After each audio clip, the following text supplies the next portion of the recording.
దాన్ని కుంభకం. తీసుకున్న గాలిని మళ్ళీ బయటకు వదలడం, దాన్ని రేచకం. వదిలాక మళ్ళీ కొద్దిసేపు ఏం చేయాలి? గాలి తీసుకోకుండా ఉండాలి. అప్పుడే దాన్ని ఏమంటాం? శూన్యక లేదా బాహ్య కుంభకం.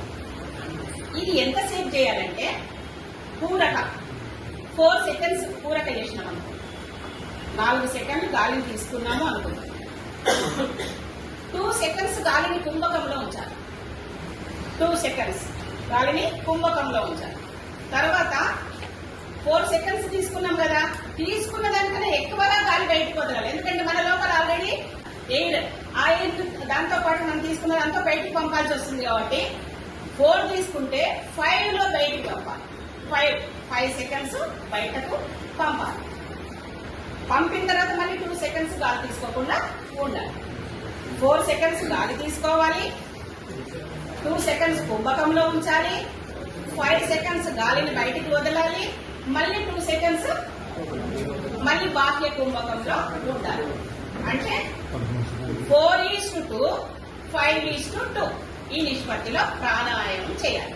మరి ఈ నిష్పత్తి కంటిన్యూస్ గా మన లైఫ్ లాంగ్ ఇదేనంటే కాదు. ఎందుకంటే స్టార్టింగ్ లో ఇది మనం ఫాలో కావాలి. తర్వాత మనం ఎక్కువ గాలి తీసుకునే ప్రాక్టీస్ అయి ఉంటుంది, ఎక్కువ గాలిని వదిలే ప్రాక్టీస్ అయి ఉంటుంది. ప్రాక్టీస్ తోనే మనకి ఆ నిష్పత్తి చేంజ్ అవుతుంది. ఓకేనా సార్?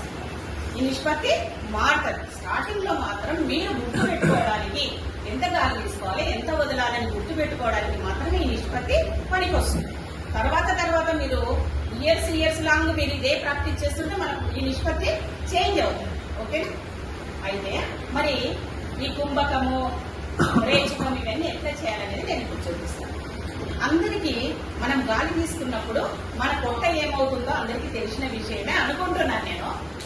మన పొట్ట లోపలికి వెళ్తుందా, బయటకు వస్తుందా? ఒకసారి గాలి తీసుకోండి, అందరు కళ్ళు మూసుకోండి, కళ్ళు మూసుకోండి, అందరు గట్టిగా మూతలు గాలి లోపల తీసుకోండి. పొట్ట మీద చేయి పెట్టండి, పొట్ట మీద చేయి పెట్టండి, పొట్ట మీద చేయి పెట్టి గాలి బాగా తీసుకోండి. గాలి తీసుకున్నప్పుడు మీ పొట్ట లోపలికి వెళ్ళిందా, బయటకు వచ్చిందా అనే విషయం నాకు చెప్పాలి. లోపలికి వచ్చింది అనే వాళ్ళు వెరీ గుడ్. ఎంతమంది చెప్పండి? Very good. లోపలికి వచ్చిందన్న వాళ్ళు వెరీ గుడ్, బయటకు వచ్చిందన్న వాళ్ళు మరీ వెరీ గుడ్. ఓకేనా? ఎందుకంటే మన లంగ్స్ దేంతో పోలుస్తాం సార్? బెలూన్స్ తో పోలుస్తాం. మరి ఇక్కడ గాలిని నింపుతున్నాం. మరి మన బెలూన్స్ ఉప్పి పొట్ట ముందుకు రావాలా, లోపలికి వెళ్ళాలా? పొట్ట ముందుకు రావాలి కదా. మరి చాలా మంది ఇక్కడ మనం పొరపాటు చేస్తున్నాము. మన గాలిని సఫిషియెంట్ తీసుకోవడానికి ప్రాక్టీస్ చేయడం లేదు. పొట్ట లోపలికి వెళ్తుంది అంటే మనకు కావాల్సినంత గాలిని మనం తీసుకోవడం లేదు అని అర్థమైందా సార్? మన లంగ్స్ కి నింపితే గాలి మన పొట్ట ముందుకు రావాలి. మన లంగ్స్ నింపడం వల్ల డయాఫ్రామ్ ఉంటుంది కదా, ఇక్కడ డయాఫ్రామ్ పొట్ట ముందుకు తోస్తుంది అన్నట్టు. లంగ్స్ కింద డయాఫ్రామ్ ఉంటుంది కదా, అది పొట్టను ముందుకు తోస్తుంది అన్నట్టు. అప్పుడు మన పొట్ట ముందుకు వస్తుంది. గాలికి పొట్టకి ఏం సంబంధం అంటే ఇది మెయిన్. లంగ్స్ నిండినప్పుడు బెలూన్స్ లాగా లంగ్స్ నిండుతుంది. మనం గాలి లోపలికి తీసుకున్నప్పుడు ఆ బెలూన్స్ మరి ఉప్పడం వల్ల డయాఫ్రామ్ ఏం చేస్తుంది? పొట్టను ముందుకు తోస్తుంది అన్నట్టు. కాబట్టి మన పొట్ట ముందుకు వస్తుంది. మరి గాలిని వదిలినప్పుడు ఏం కావాలి? పొట్ట లోపలికి వెళ్ళాలి. బెలూన్ లో గాలి తీస్తే ఏమైతుంది? దగ్గరికి అవుతుందా కదా? అలాగే మన పొట్ట కూడా లోపలికి వెళ్తుంది. ప్రాణాయామం చేసినప్పుడు ముద్ర పెట్టుకుంటాం. ముద్ర పెట్టుకుని ముద్రను కాలు ఇలా బోధించుకోవాలి, కళ్ళు మూసుకోవాలి. ఓకే? ఆసనం అనేది మీకు ఏ ఆసనంలో కూర్చోగలిగితే, ఏది కంఫర్టబుల్ ఉంటే ఆ ఆసనంలో కూర్చోండి సార్. వజ్రాసనం వచ్చిందంటే వజ్రం లాంటి శరీరం మీద అని అనుకోండి. వజ్రాసనం రాలేదనుకో, నెమ్మదిగా ప్రయత్నంలో వస్తుంది. తర్వాత సుఖాసనం, తర్వాత కింద కూర్చోలేని వాళ్ళు చైర్ మీద కూర్చొని కూడా ప్రాణాయామం చేసుకోవచ్చు. ముద్రని ఇలా పెట్టుకోవాలి. ముద్రని ఇలా పెట్టుకొని నెమ్మదిగా గాలిని తీసుకోవాలి. నెమ్మదిగా గాలి తీసుకున్నప్పుడు ఎన్ని సెకండ్లు అనుకున్నాం మనం? గాలి 4 సెకండ్లు. అంటే మనం లెక్క ఎట్లా పెట్టుకోవాలంటే ఊరికే మనము 1 2 3 4 అని లోపల మీరు అనుకున్నా సరిపోతుంది.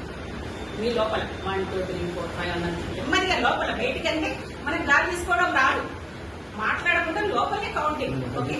మళ్ళీ 2 సెకండ్స్ అలాగే గాలి పెట్టుకోవాలి. నేను చేస్తున్నా చూడండి అందరు.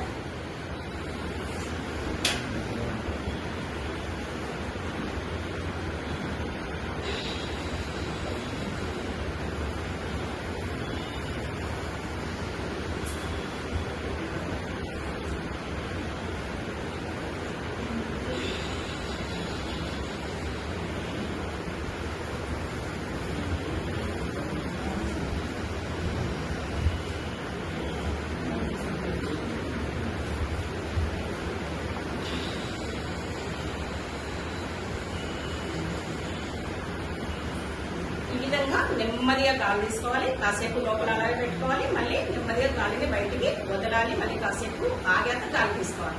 ఇది మనకు తెలుస్తుంటది. మనకి ఇప్పుడు మీకు అర్థం కాకుండా నేను ఎంతసేపు తీసుకుంటున్నా ఎంతసేపు వదులుతున్నా అర్థం కాదు. ఇది ప్రాక్టికల్ గా చేసిన వాళ్ళకి అర్థమవుతుంది. ఇది నిష్పత్తి మాత్రం మీరు గుర్తుపెట్టుకోండి. ఈ ప్రాణాయామం చేయడం వల్ల, చిన్ముద్ర ప్రాణాయామం చేయడం వల్ల ఏం జరుగుతుంది అంటే నాభి నుంచి ప్రాణశక్తి చివరి వేలి వరకు వెళ్తుంది. ప్రాణశక్తి ఈ కింది పార్ట్స్ కి, నాభి నుంచి కింది భాగాలు ఉన్నాయా, ఆ భాగాలకన్నింటికి ప్రాణశక్తి రావాలి అంటే ఈ చిన్ముద్రలో ప్రాణాయామం చేయండి. మోకాల నొప్పులు ఉన్నాయి, ఏ ముద్ర చేయాలి సార్? చిన్ముద్ర చేయాలి. మడిమ నొప్పులు వస్తున్నాయి, చిన్ముద్ర చేయండి. కాళ్ళకి సంబంధించిన ఏ ప్రాబ్లం ఉన్నా, వెరికోస్ వెయిన్స్ ఉంటది, ఈ ముద్ర చేయండి. ఎడమ కాలుకు వస్తే ఎడమ ముద్ర పెట్టుకొని చేయండి, గోలించుకోండి. ఎడమ కాలుకు పెయిన్ ఉందనుకోండి, ఏం చేయాలి? ఇది ఇట్లాగే నార్మల్ గా పెట్టుకోండి, ఇది ఒక్క ముద్ర పెట్టుకోండి. ఎందుకంటే ఈ కాలుకు ప్రాబ్లం ఉంది కదా, ఇది సాల్వ్ చేసుకోవాలి కదా. ఎక్కువ సార్లు ప్రాణాయామం చేయండి, రోజు చేసిన దానికన్నా ఎక్కువ సార్లు ప్రాణాయామం చేయండి. ఓకే, ఆసనం అనేది మీకు ఏ ఆసనంలో కూర్చోగలిగితే, ఏది కంఫర్టబుల్ ఉంటే ఆ ఆసనంలో కూర్చోండి సార్. వజ్రాసనం వచ్చిందంటే వజ్రం లాంటి శరీరం మీద అని అనుకోండి. వజ్రాసనం రాలేదనుకో, నెమ్మది నెమ్మదిగా ప్రయత్నంలో వస్తుంది. తర్వాత సుఖాసనం, తర్వాత కింద కూర్చోలేని వాళ్ళు చైర్ మీద కూర్చొని కూడా ప్రాణాయామం చేసుకోవచ్చు. ముద్రని ఇలా పెట్టుకోవాలి, ముద్రని ఇలా పెట్టుకొని నెమ్మదిగా గాలిని తీసుకోవాలి. నెమ్మదిగా గాలి తీసుకున్నప్పుడు ఎన్ని సెకండ్లని అనుకున్నాం మనం? గాలి 4 సెకండ్లు. అంటే మనం లెక్క ఎట్లా పెట్టుకోవాలంటే ఊరికే మనము 1 2 3 4 అని లోపల మీరు అనుకున్నా సరిపోతుంది. మీ లోపల 1 2 3 4 5 అన్నది నెమ్మదిగా లోపల, బయటికంటే మనకు గాలి తీసుకోవడం రాదు, మాట్లాడకుండా లోపలే కౌంటింగ్. ఓకే, మళ్ళీ 2 సెకండ్స్ అలాగే గాలి పెట్టుకోవాలి. నేను చేస్తున్నా చూడండి అందరు.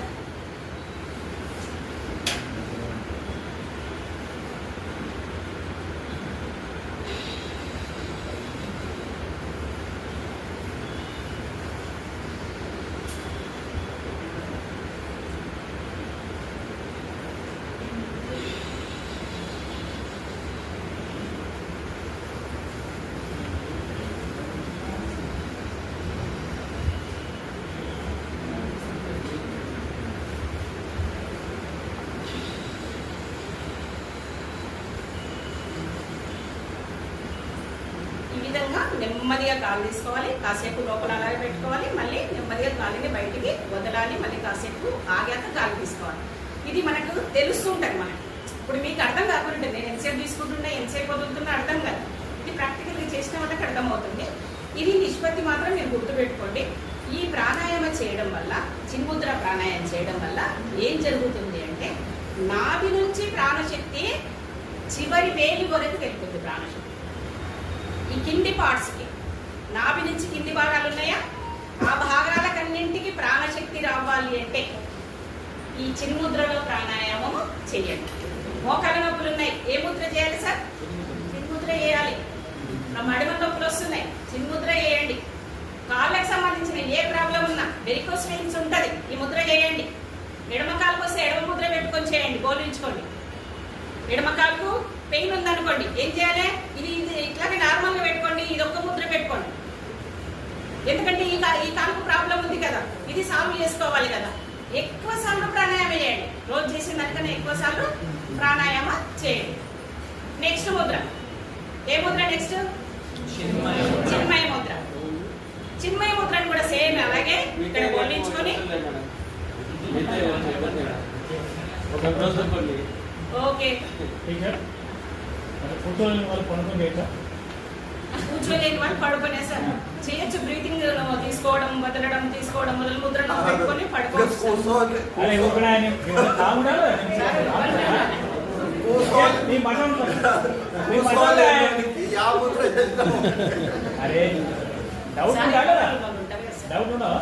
ఏదైనా ఫ్రాక్చర్ అయి ఉంటుంది సార్, సేమ్ సార్, ఏదైనా ఫ్రాక్చర్ అయి ఉంటుంది, వాళ్ళు పడుకొని ఉంటారు, వాళ్ళకి చేయడానికి రానంటారు. కుంభకంలో పెట్టుకోవాలి, మళ్ళీ రేచకం చేయాలి, మళ్ళీ కుంభకం. ఇది మరి ఎన్నిసార్లు చేయాలి క్వశ్చన్? ఒక 10 to 15 టైమ్స్ చేయండి డైలీ. 10 to 15 టైమ్స్ గాలి తీసుకోవడం వదలడం. ఓకేనా? ఈ ముద్రలో చేస్తారు. అయితే ఈ ముద్రలో ప్రాణాయామం చేయడం వల్ల ఏమవుతుంది? ఈ చిన్న ముద్రలో ప్రాణాయామం చేయడం వల్ల గాలి తీసుకోవాలి, కాసేపు పెట్టుకోవాలి, మళ్ళీ వదలాలి. ఇది ప్రాణాయామ పద్ధతి కదా సార్. ఈ నిష్పత్తిలో ప్రాణాయామం చేస్తున్నప్పుడు ఈ ముద్రలో నాభి నుంచి గొంతు వరకు ఉన్న అన్ని ఆర్గాన్కి ప్రాణశక్తి వెళ్తుంది. అన్ని ఆర్గాన్స్ ఎట్లా వెళ్తుంది? మీరు ఈ ముద్రలలో ఎట్లా వస్తుంది అంటే, ఇప్పుడు స్విచ్ చేస్తే కరెంటు, ఫ్యాన్లు అవన్నీ వస్తున్నాయి లేదు సార్. మన ఈ స్విచ్లు ఇవి మన నాడులకు స్విచ్లు ఇవన్నీ కూడా. ఓకేనా సార్? ఇదంతా కూడా ప్రాక్టికల్గా చేసి తెలుసుకున్న విద్య సార్. ఇది ఊరికే ఆషామాషిగా చెప్పింది కాదు. నేను చేసిన వాటి మీకు చెప్పగలుగుతాం, లేకుంటే చెప్పలేకపోతుంది కదా. ఇది చిన్మయ ముద్ర. నాభి నుంచి గొంతు వరకు ఉన్న అన్ని ఆర్గాన్స్, ఏవైతే ఇంపార్టెంట్ ఆర్గాన్స్ అన్ని ఇక్కడే ఉంటాయి. దాదాపు అన్ని ఆర్గాన్స్కి ప్రాణశక్తి వెళ్తుంది చిన్మయ ముద్రలో ప్రాణాయామం చేయడం. సాధన చేయాలి. ఊరికే ఇట్లా పెట్టుకొని కూర్చుంటే నాకేం జరగలేదు అని మాత్రం అనకండి. తర్వాత నెక్స్ట్ ముద్ర ఆది ముద్ర. ఆది ముద్రలో ప్రాణాయామం రెగ్యులర్గా ఎట్లా చేయాలో నేను చెప్పినా కదా, అలాగే మళ్ళీ ఆది ముద్ర పెట్టుకొని ప్రాణాయామం చేయడం వల్ల గొంతు నుంచి తల భాగాలకు ప్రాణశక్తి వెళ్తుంది. గొంతు నుంచి తల భాగం ఇంపార్టెంట్. బ్రెయిన్ ఇక్కడే ఉంటుంది, కళ్ళు అన్ని, మన థ్రోట్ అన్ని రకరకాలన్నీ ఇక్కడ. మనకి ఏ ప్రాబ్లం ఉన్నా ఆది ముద్రలో ప్రాణాయామం చేయాలి. ఓకే, నెక్స్ట్ ముద్ర ఏం చెప్పినాను? మేరుదండ. మేరుదండము అంటే మనకి మీనింగ్ ఏందో చెప్తారా? వెన్నుపాము సార్, మీకు ఎవరో తెలుసుకోవాలి. వెన్నుపాము. మేరుదండం అంటే వెన్నుపాము. మరి ఈ ముద్రలో ప్రాణాయామం చేస్తే ఎక్కడికి వెళ్తుంది అనుకుందాం మనం ఇప్పుడు? వెన్నుపాముకు ప్రాణశక్తి ప్రసరిస్తుంది ఈ ముద్రలో ప్రాణాయామం చేయడం. చాలా మందికి ఈ మధ్య కాలంలో బ్యాక్ పెయిన్, నడుము నొప్పులు, మా లేడీస్కి అయితే నడుము నొప్పులు, మీకైతే బ్యాక్ పెయిన్లు అంటుంటారు, ఎందుకంటే బైకులు నడుపుతూ ఉంటారు కాబట్టి.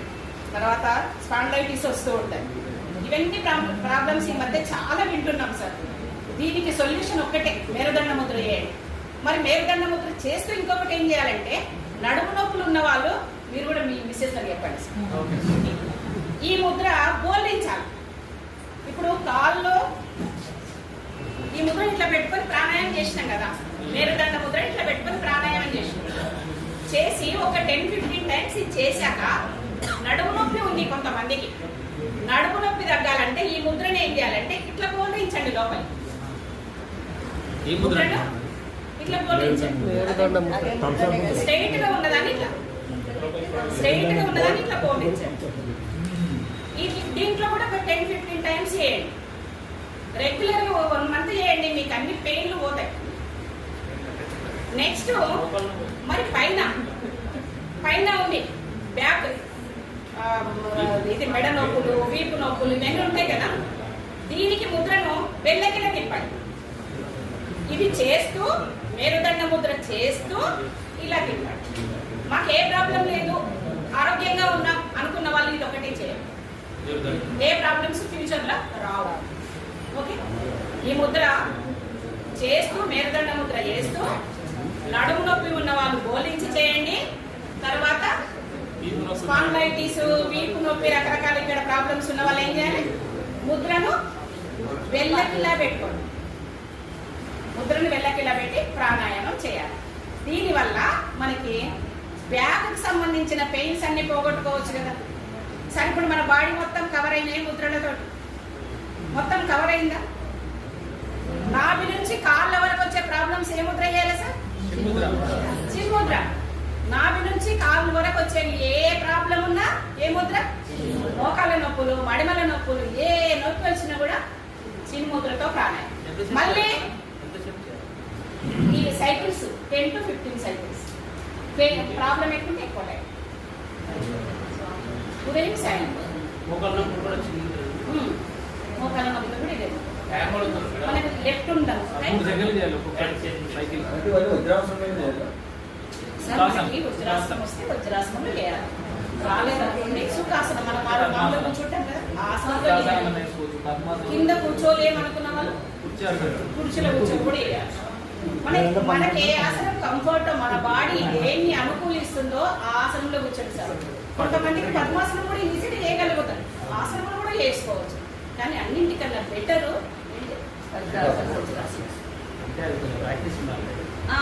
తర్వాత నాభి నుంచి గొంతు వరకు ఉన్న organs, heart problem, gas problem, stomach problem, కడుపు నొప్పి వస్తే చాలా మందికి కడుపు నొప్పి వస్తుంటుంది అంటారు. ఇవన్నీ ప్రాబ్లమ్స్ కు ఏ ముద్ర వేస్తారు? లెఫ్ట్ సైడ్ ఉంటే ఈ ముద్ర పెట్టుకొని చేయండి. లెఫ్ట్ సైడ్ ప్రాబ్లమ్స్ ఉంటే ఏం చేయాలి? ఈ ముద్ర పెట్టుకోండి. రైట్ సైడ్ ప్రాబ్లమ్స్ ఉంటే ఏం చేయాలి? ఈ ముద్ర.